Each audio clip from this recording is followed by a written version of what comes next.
Une production des studios Bass. Ce hors-série est une présentation de NextDrive, un réseau d'ateliers pour une nouvelle génération de véhicules. Confiez l'entretien et la réparation de votre VE à des techniciens certifiés et propulsés par NAPA.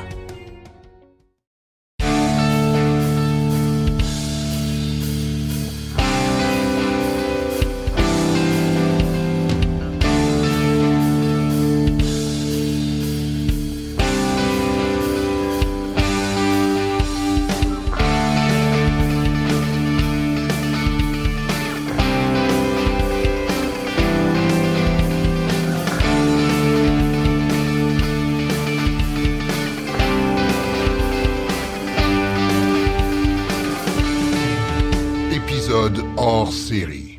Les choses peuvent pas toujours être négatives et dernièrement, le gouvernement du Canada a annoncé l'arrivée d'un programme qu'il a nommé le PAVE, donc le programme d'affordabilité des véhicules électriques, ou d'abordabilité en français, ou d'affordabilité en anglais des véhicules électriques. Donc, c'est un programme de rabais pour véhicules électriques. Il faut faire attention, oui, retour des rabais, mais les règles du jeu ont un peu changé. Sur certains points un peu, dans d'autres points quand même pas mal, et les gens s'y perdent un peu.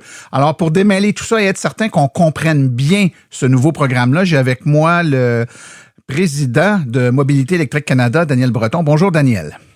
Bonjour, Martin. C'est un programme qui a été bien accueilli, je pense, de votre côté. C'est pas une mauvaise nouvelle. C'est pas une mauvaise nouvelle. Et je dirais même qu'il y a des éléments du programme qu'on avait systématiquement recommandés depuis une couple d'années pour faire en sorte que le programme ait du succès, notamment le fait que dès le jour 1, le gouvernement annonce que le montant du rabais va diminuer graduellement au fil du temps. Autrement dit, on a eu un programme qui a duré quelques années, qui était un programme de rabais de 5 000 $. Moi, 2-3 ans auparavant, je leur disais, diminuez-le graduellement, admettons à 1 000 $ par année. Comme ça va faire en sorte qu'avec la même enveloppe, on va être capable d'avoir plus de gens qui vont avoir accès à des rabais pour véhicules électriques. Le gouvernement n'a pas écouté.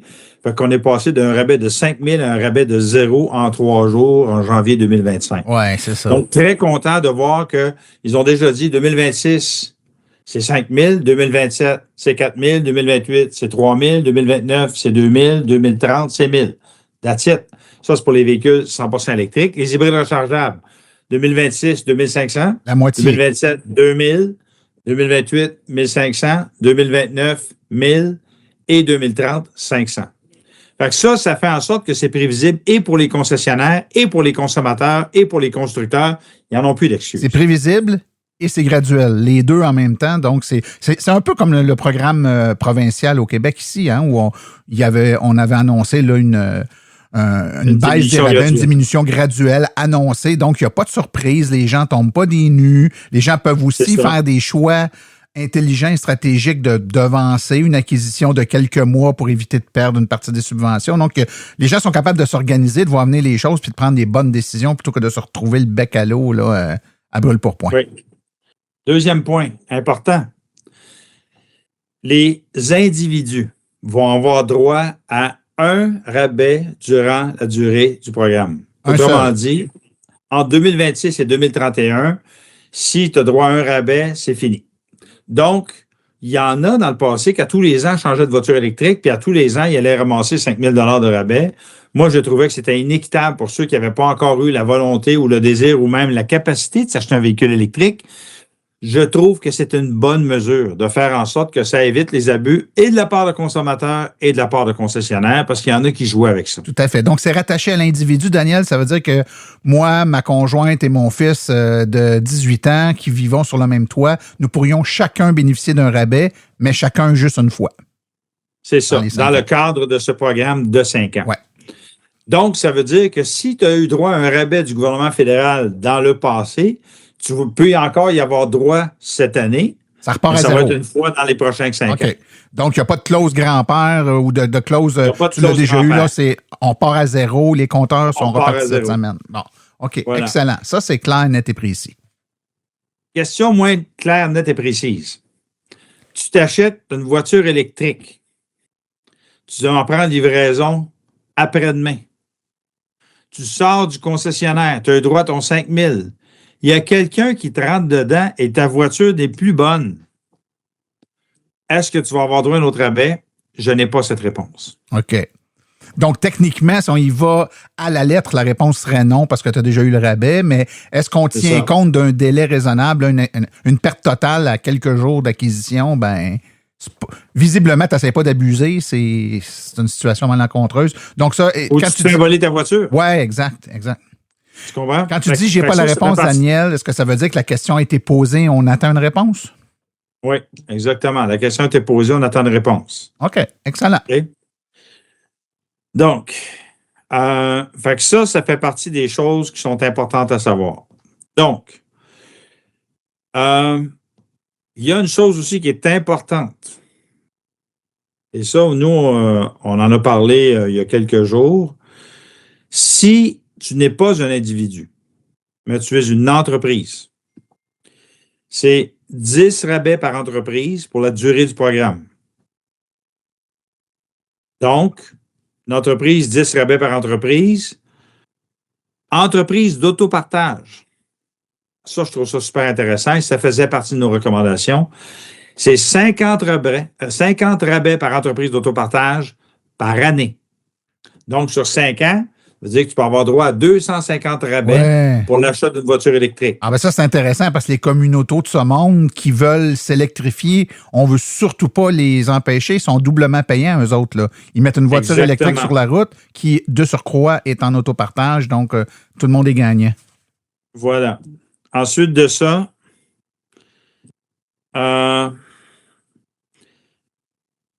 seuls les véhicules électriques et hybrides rechargeables fabriqués au Canada ou importés de pays avec lesquels le Canada a conclu un accord de libre-échange sont admissibles au programme, ce qui donc exclut les véhicules fabriqués en Chine. Avec les véhicules chinois dont on nous parle, ceux-ci ne pourront pas être éligibles au programme. C'est clair. Évidemment, il y a une limite. Donc, le rabais est uniquement admissible pour les achats ou les locations dont la valeur finale de la transaction ne dépasse pas 50 000 $, sauf si y a un véhicule électrique fabriqué au Canada. Ah, donc si c'est un produit fabriqué au Canada, on n'a plus de limite du prix d'achat du véhicule. On n'a pas de limite du prix d'achat du véhicule. Donc, ça veut dire que le Dodge Charger EV, qui est fabriqué au Canada, le Daytona, et les Chrysler Pacifica PHEV qui restent encore dans les cours, là, parce qu'ils ont arrêté de les fabriquer, eux, il n'y a pas de limite de prix d'achat. OK. C'est quand même une bonne mesure, mais qui n'est pas trop engageante dans la mesure où on parle de 2 véhicules qui ne risquent pas de sortir à coup de... Hein? C'est pas des gros vendeurs. Non, pas tellement. Ben, d'abord, le Chrysler Pacifica PHEV est en fin de carrière. Et le Dodge Charger EV, on s'entend que c'est pas pour les familles. Là. Je veux dire, c'est pas pour monsieur et madame tout le monde. C'est un véhicule de niche. Donc, seuls les véhicules neufs qui sont électriques vont être admissibles et les véhicules de démonstration ayant moins de 10 000 km au compteur et n'ayant jamais été immatriculés vont être considérés comme des véhicules neufs. Donc, c'est un véhicule d'occasion qui a 9 900 km. S'il a été immatriculé, il n'est pas admissible au rabais. OK. C'est quand même important, ces détails-là. Oui. Ensuite de ça, OK? En quoi est-ce que le nouveau programme est différent de l'ancien programme? D'abord, l'idée, c'est de faire en sorte que les choses soient plus focusées pour s'assurer que ce sont vraiment les gens qui ont besoin d'un rabais qui puissent avoir accès à un rabais. Autrement dit, avant, il y avait un plafond de 55 000 pour les voitures, de 65 000 pour les camions légers. Mais là, les gens, il y a certains constructeurs qui faisaient en sorte d'ajouter des options qui faisaient que tu pouvais avoir un véhicule à 75 000 $ et plus qui était admissible au rabais de 5 000. Et ça, les gens considéraient que c'était un peu exagéré. Si tu as les moyens de payer un véhicule à 70 000 $, as-tu vraiment besoin du rabais de 5 000 $? La réponse est non. Ouais. Fait que ça faisait partie du détail, OK? Puis là, le pavé là, va être en vigueur du 1er avril 2026 au 31 mars 2031. OK? À moins que tous les fonds alloués ne soient utilisés avant cette date.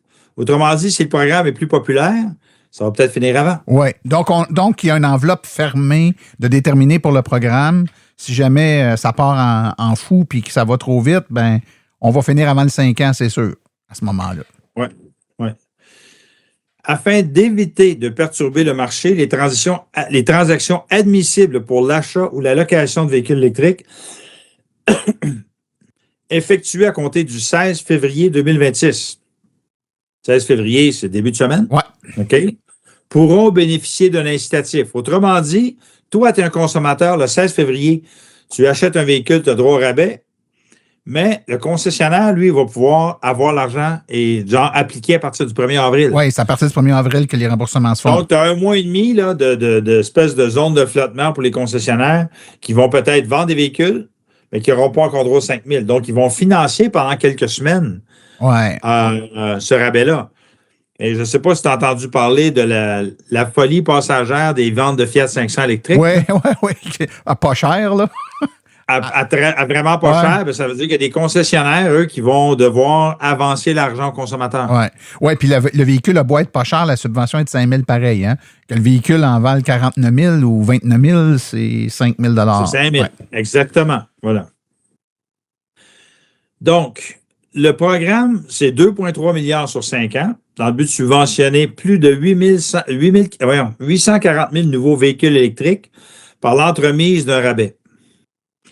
En comparaison, le programme précédent a reçu 2,9 milliards pour subventionner 560 000 véhicules. Ouais. Autrement dit, avec à peu près 30 moins de fonds, il subventionne à l'œil 35 à 40 plus de véhicules. Ouais. Ce que je trouve intelligent. Oui, tout à fait. On se rejoint là-dessus. Oui. Est-ce que, parce que là, il y a une liste, si vous allez sur le site web du gouvernement, là, c'est marqué liste des véhicules éligibles au programme Le Pavé. Ouais, je suis content que tu amènes ce point-là, Daniel, parce que moi, j'avais de la misère à comprendre. Si on se dit que c'est une question de prix, il ne devrait plus y avoir de liste, théoriquement.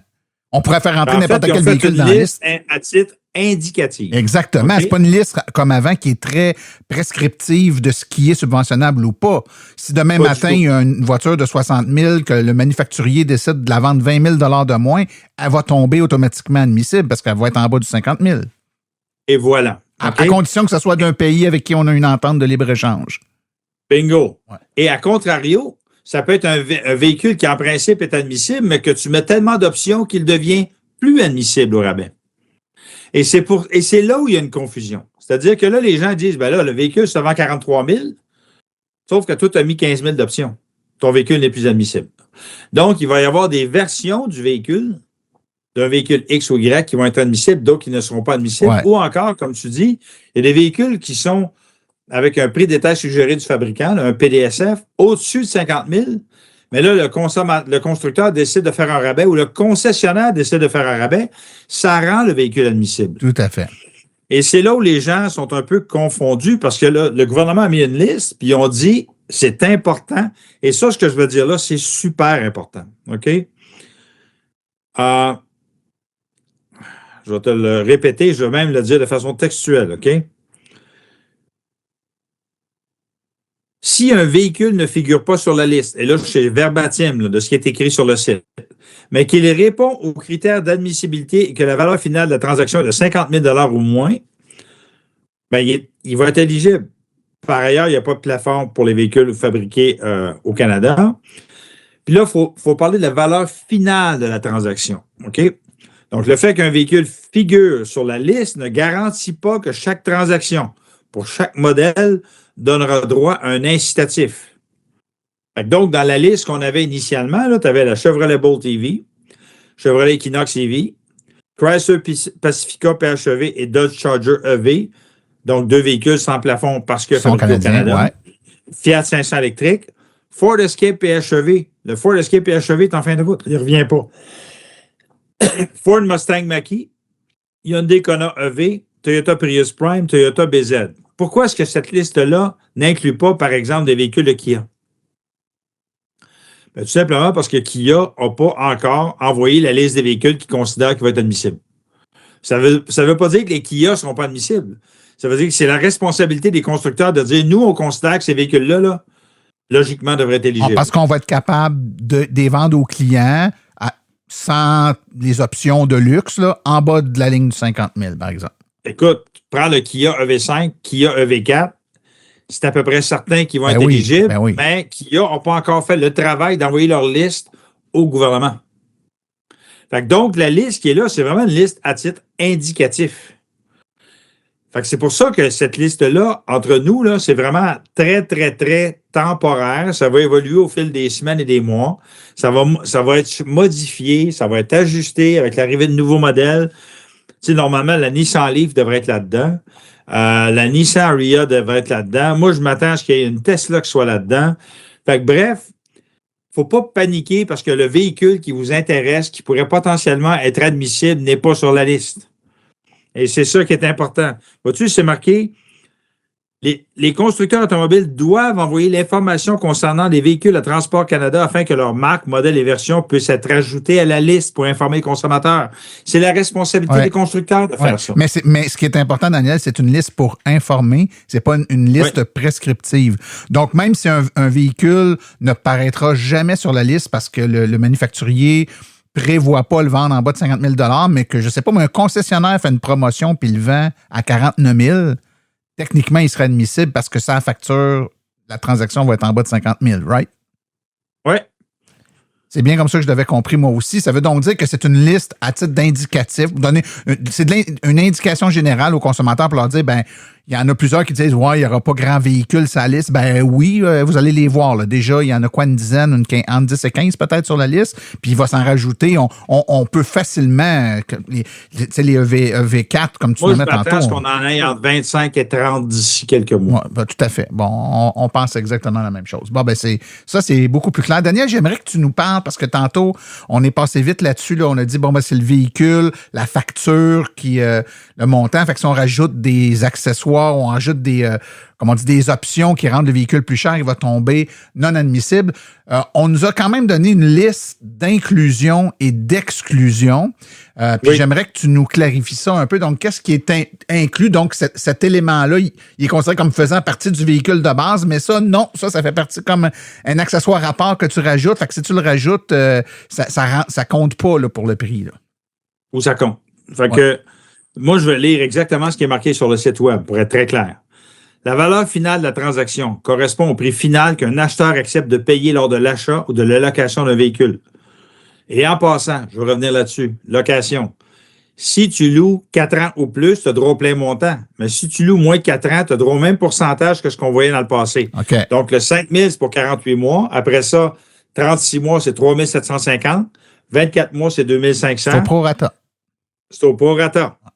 Parce qu'il y a des concessionnaires, je l'ai déjà entendu, que les autres donnaient le 5 000 même si tu dois 2 ans. Fait que là, c'est les concessionnaires qui vont devoir payer la différence parce qu'ils n'étaient pas au courant de ça. Mm-hmm. OK. Bon, on revient. Donc, valeur finale de la transaction correspond au prix final qu'un acheteur accepte de payer lors de l'achat ou de la location d'un véhicule qui inclut prix de base du véhicule, les options, ajouts et ensembles installés lors de l'assemblage final. Okay? Assemblage, le mot est intéressant ici. Assemblage final, ça veut dire à l'usine. OK? Les accessoires inclus à la livraison et les frais du fabricant ou du concessionnaire liés à la vente. OK. OK? Ça n'inclut pas. OK? Donc, autrement dit, dans le 50 000, ça n'inclut pas les garanties prolongées. Ça, c'est considéré comme un autre produit à part que tu achètes. C'est conduit, exactement. Donc, ça ne fait pas partie du 50 000 OK.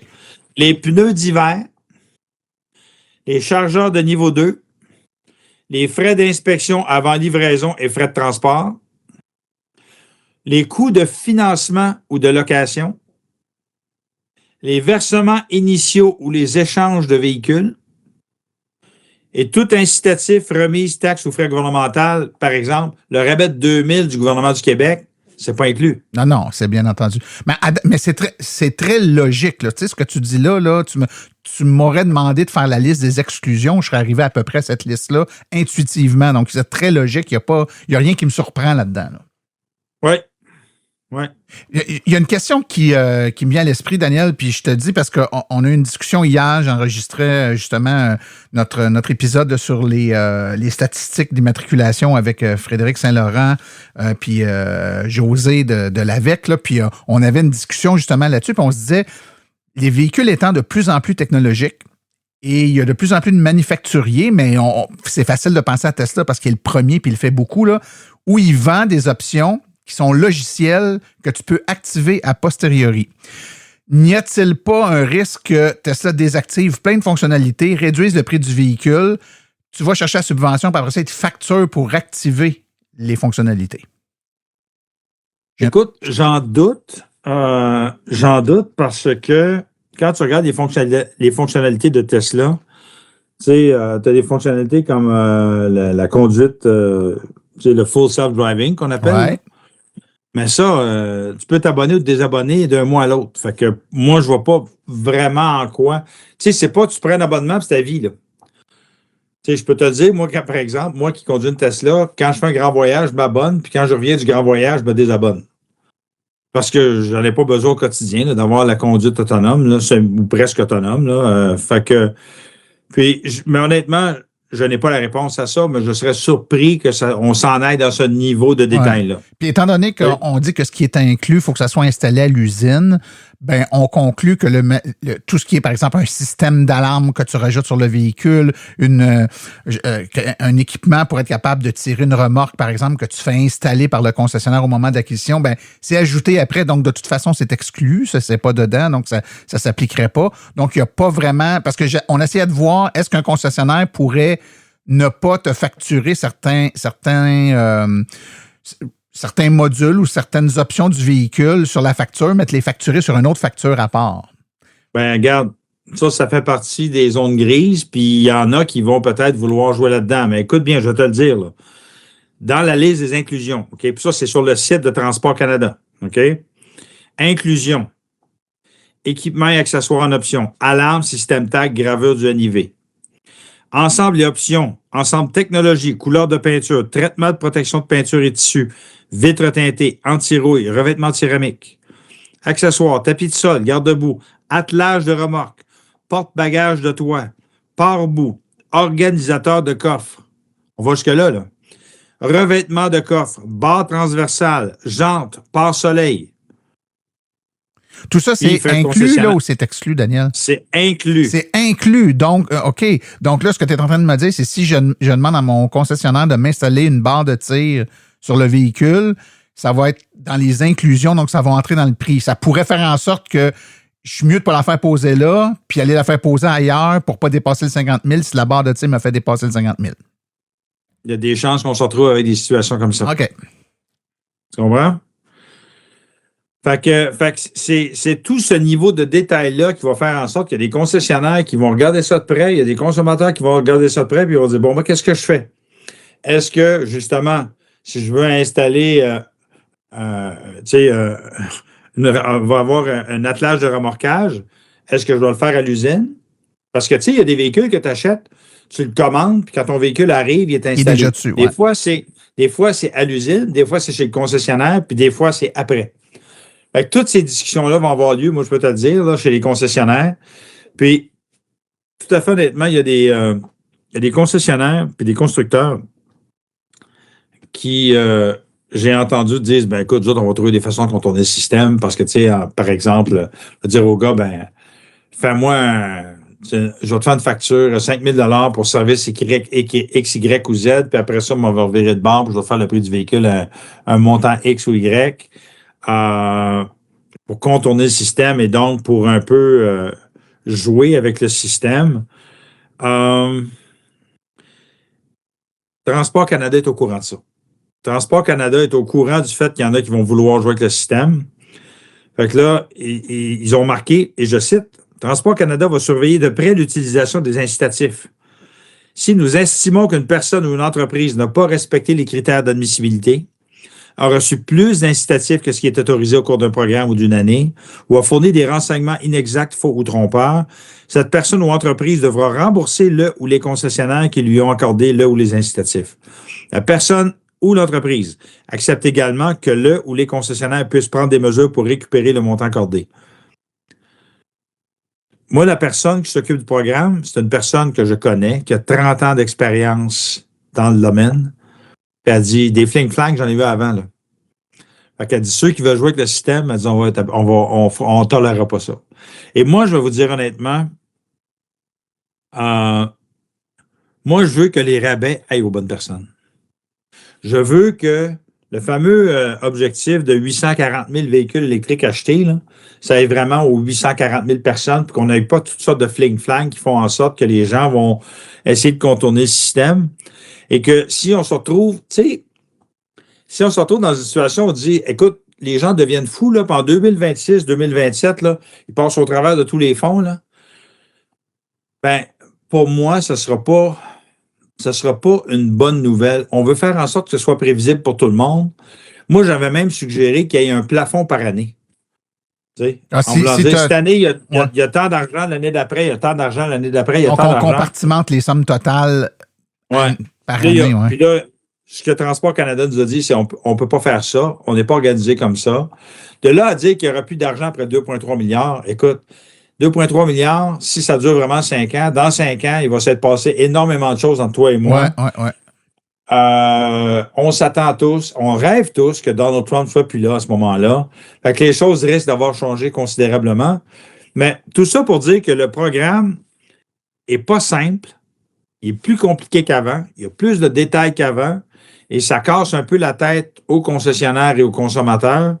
Mais je comprends ce qui est derrière ça parce qu'il y a des gens qui ont abusé des subventions dans le passé. Oui, tout à fait.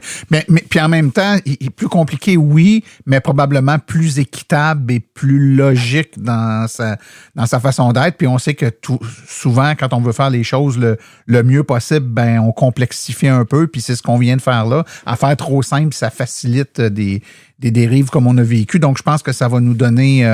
ça va nous servir un peu mieux dans les prochaines années. Puis l'important, je pense, pour les gens qui nous écoutent, c'est de bien comprendre ce qu'on a donné là comme information pour se faire une tête éclairée si vous êtes en processus d'acquisition d'un véhicule, ben, que vous compreniez bien comment ça fonctionne, puis pas penser que le véhicule ne sera pas admissible ou va être admissible alors que ce n'est pas le cas. Les conditions, on vous les a données, mais il est possible, dans les prochaines semaines, que ça soit un peu chaotique, c'est-à-dire que ça soit pas compris, assimilé de façon parfaite de la part des concessionnaires, puis il faut pas leur en tenir rigueur. Là. Eux aussi ont à gérer ça, et c'est eux qui ont le fardeau financier lié à ça, c'est-à-dire qu'ils vous font le rabais puis ils se font rembourser après. Donc, si ils comprennent mal, si ils gèrent mal pendant une semaine ou 2 semaines avant de réaliser que c'était pas comme ça, ben c'est eux autres qui assument les frais de ça. Là. Donc, c'est normal qu'ils soient prudents puis qu'ils prennent des précautions puis que ça soit pas fluide dès le jour 1. Là. Exactement. Et moi, je tiens à souligner que il y a beaucoup de concessionnaires qui travaillent très fort pour vendre des véhicules électriques et qui en assument le fardeau financier lorsqu'ils avancent l'argent. Et tu te rappelles de tous les broglios dans lesquels on s'est retrouvé au début de l'année 2025, lorsqu'il y avait des concessionnaires qui avaient avancé des centaines de milliers de dollars de leur poche et que là, ils ont dit il n'y a plus d'argent, puis ça leur a pris des mois et des mois avant de se faire rembourser par le gouvernement fédéral. Ces concessionnaires-là ont subi un choc financier. C'est important de le comprendre. Tu sais, moi, je me rappelle, j'avais des discussions à travers le Canada, puis on s'entend-tu qu'il y avait des concessionnaires albertains qui s'en foutaient complètement parce que les autres, ils n'avaient pas vendu un seul. Mais ceux qui en vendent beaucoup, c'est eux autres qui se sont étirés le coup pour les vendre. Ouais. Qui ont avancé l'argent. Fait que c'est pour ça qu'on veut s'assurer que les consommateurs soient bien respectés, soient bien servis, mais aussi que les concessionnaires aient les bons outils pour être capables de faire leur travail comme il faut. Oui. Parce que faites le calcul là, à la maison, là, le rabais vient de changer, là, mais c'était au fédéral le 5 000 $, puis on était longtemps à 7 000, 8 000 au provincial là, avant que ça soit réduit. Le concessionnaire, lui, il vous vend ou il vous fait la location du véhicule basé sur le montant du véhicule avec les taxes, il va soustraire le montant de la subvention pour le financement ou, par exemple, si vous payez comptant, peu importe. Mais lui, il se fait rembourser a posteriori, donc il va recevoir ce 5 000 $-là ou ce 4 000 $-là du gouvernement dans le temps, là, peut-être un mois après ou 2 mois après. Si dans un mois, le concessionnaire vend 50 véhicules électriques, ben c'est $250 million. C'est exactement là que je m'en allais, Daniel. Fait que pensez là, à ceux qui en vendent beaucoup. Puis 50 véhicules électriques, là, il y en a des concessionnaires automobiles au Québec qui vendaient ça là, dans un mois, 50 véhicules électriques. Là. Mais 50 véhicules électriques à plusieurs milliers de dollars de financement. Oui, c'est un bon créancier. Là. Ils n'ont pas peur de ne pas être remboursés. Le gouvernement va rembourser, mais n'empêche qu'ils doivent allonger ce montant-là pendant un certain temps. Oui, mais Martin, tu dis qu'ils n'ont pas peur d'être remboursés, mais ils ont été échaudés par ce qui est arrivé. Oui, effectivement. Ça a été, il y a eu une période de latence un peu trop longue au goût de beaucoup. Exactement. Fait que je comprends que certains soient prudents et qu'ils hésitent un peu plus. Donc, c'est tout ça dans lequel on va regarder la situation évoluer dans les prochaines semaines et les prochains mois. Moi, je vais revenir là-dessus. Puis moi, je m'attends à ce qu'il y ait des constructeurs automobiles, puis ça, on l'a vu dans le passé, qui baissent un peu le prix de leur véhicule pour qu'ils deviennent admissibles. Et je m'attends à ce qu'il y ait d'autres constructeurs automobiles qui augmentent un peu leur véhicule, le prix des véhicules, pour qu'ils demeurent admissibles, mais qui disent, nous, avant, on offrait des incitatifs du constructeur pour faire en sorte de sortir les véhicules. Maintenant que le 5 000 du gouvernement fédéral est arrivé, on va enlever 5 000 de notre rabais et donc on va garder l'argent dans nos poches. Fait qu'on va voir des deux côtés. Ouais. Oui, parce on va voir des situations des deux côtés. Oui, parce qu'il y a aussi toujours des effets pervers à des mesures comme celle-là. Il y en a qui vont jouer la carte de l'autre côté. Mais globalement, si on le regarde du point de vue du consommateur, l'objectif, c'est de faciliter le fait que les consommateurs puissent prendre possession d'un véhicule électrique, d'augmenter le ratio de véhicules électriques sur les routes. Donc, cet objectif-là, je pense qu'on est en bonne voie.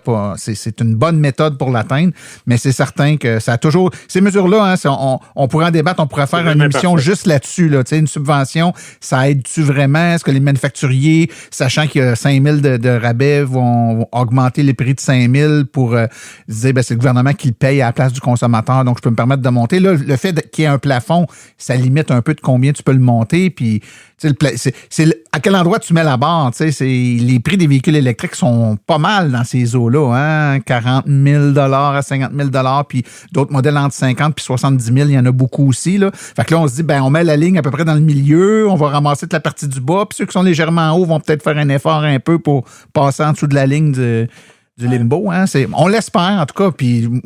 Moi, je pense que la méthode de ne pas être prescriptif dans les modèles, d'y aller par le prix, ça donne une latitude aux manufacturiers ou peut-être même dans certains cas aux concessionnaires qui peuvent offrir des rabais. Là, ça leur donne la latitude de jouer là-dessus et de dire, regarde, je fais un petit effort pour le passer en dessous de la ligne pour écouler des modèles, par exemple. Un modèle que tu voudrais être capable d'écouler en fin d'année.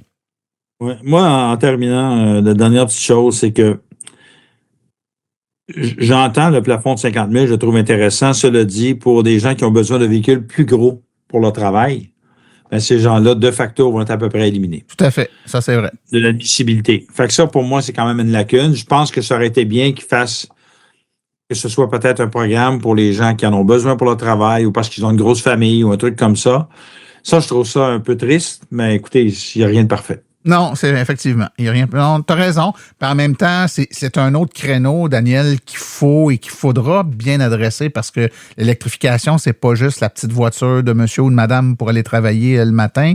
C'est aussi le véhicule de l'entrepreneur électricien. C'est aussi le véhicule du plombier. Le pick-up électrique, par exemple, pour aller travailler. La camionnette de, je sais pas moi, quelqu'un qui travaille en télécommunication puis qui installe la fibre optique pour Bell ou pour, tu sais, il doit aussi se déplacer dans un véhicule qui forcément va coûter plus que 50 000 et tombe à ce moment-là absolument pas couvert. Et des règles de programme, d'autres programmes qui visaient justement les camions plus gros, ont fait le même exercice, mais dans l'autre sens, de s'assurer, par exemple, l'éco-camionnage, de s'assurer que c'est vraiment des gros véhicules, des gros camions. Donc, ça exclut aussi, à ce moment-là, les véhicules plus petits. Fait qu'on se ramasse avec...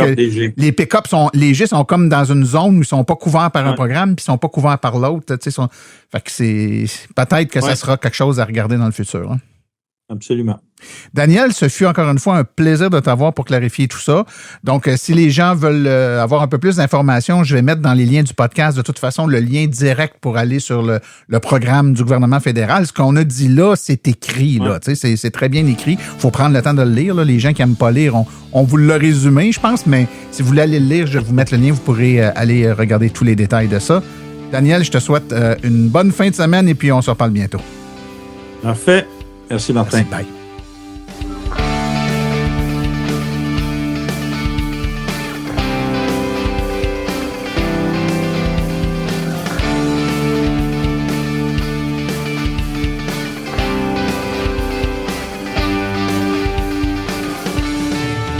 Épisode hors série.